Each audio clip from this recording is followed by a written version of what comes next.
égale 2 10 puissance moins 3. En remplaçant T3 par sa valeur, qui est égale à 9 10 puissance moins 2 secondes, nous aurons 9pi. Donc, et YT de 3 de x est égal à 2 10 puissance moins 3 sinus 9pi moins 2px sur lambda, qui est égal à 2 10 puissance moins 3 sinus pi moins 2px sur lambda, puisque 9pi c'est pi, qui est égal à 2 10 puissance moins 3 sinus 2px sur lambda, puisque sinus pi moins 2px sur lambda, c'est-à-dire sinus pi moins un angle alpha, c'est-à-dire sinus alpha. Donc y est égal, à l'instant t3 de x, est égal à 2 10 puissance moins 3 sinus 2px sur lambda, qui est égal à 2 10 puissance moins 3 mètres. C'est-à-dire sinus 2px sur lambda est égal à 1. Alors, 2px sur lambda est égal à pi sur 2 plus 2kpi. On peut mettre 2pi en facteur.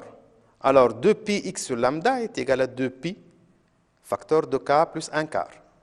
Alors, x sur lambda est égal à k plus 1 quart. Alors, x est égal à k plus 1 quart fois lambda, k entier. C'est l'ensemble des cercles de centre O1 et de rayon xk est égal à k plus 1 quart fois lambda. Donc ici, on dit de cercle, puisque la propagation se fait à la surface de l'eau.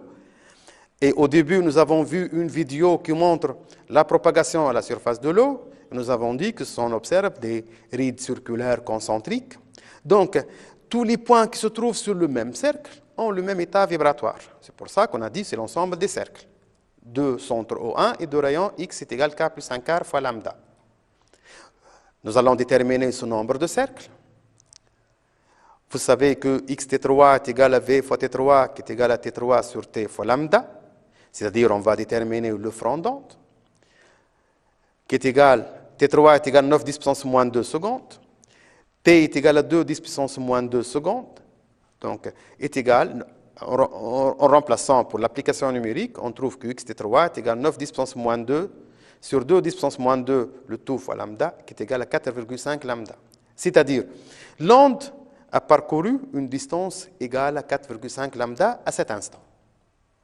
Donc, la partie affectée par le mouvement est située entre la source, O, et le front d'onde qui est égal à 4,5 lambda, c'est-à-dire x, qui est égal à k plus 1 quart fois lambda, est supérieur à 0 et inférieur ou égal à xt3. Ce qui donne, en éliminant lambda, en divisant par lambda, k plus 1 quart est inférieur ou égal à 4,5 et supérieur à 0.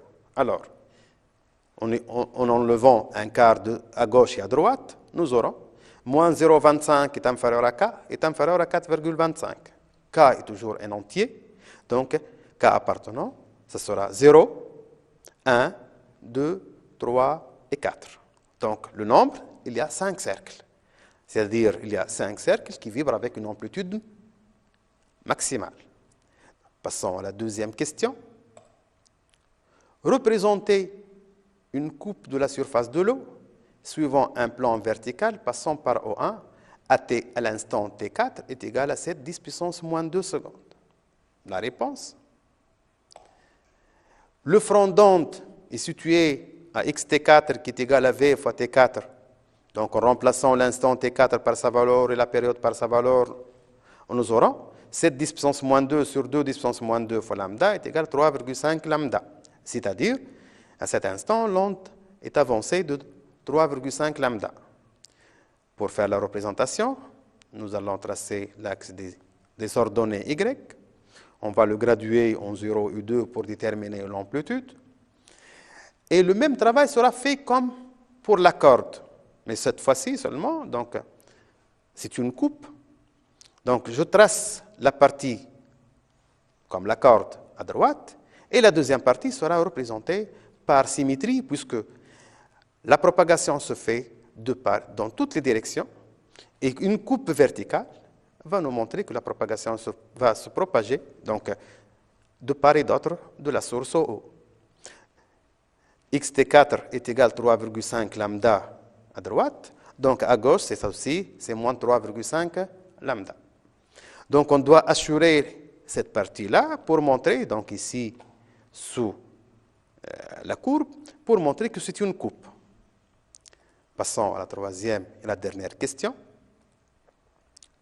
Qu'observe-t-on?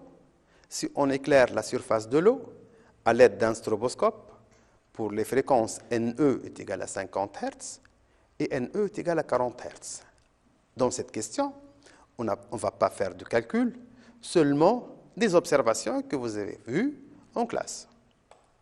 La réponse, pour NE est égal à 50 Hz est égal à N, c'est la fréquence de vibration. On observe des rides circulaires équidistantes concentriques en O1, apparemment immobiles. Pour NE est égal à 40 Hz, c'est une fréquence légèrement inférieure à N, c'est-à-dire lorsque vous avez fait l'expérience en classe, vous avez diminué légèrement la fréquence du stroboscope et vous avez vu un phénomène un peu spectaculaire, c'est-à-dire que les rides circulaires paraissent progresser lentement à la surface de l'eau. C'est un mouvement comme le ralenti, c'est un mouvement ralenti apparent. Donc, ces rides avancent sans déformation, en s'éloignant de la source O1.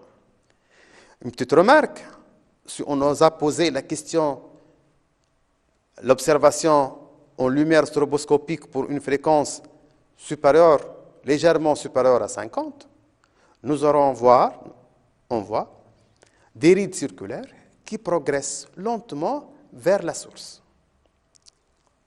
Je vous remercie pour votre attention.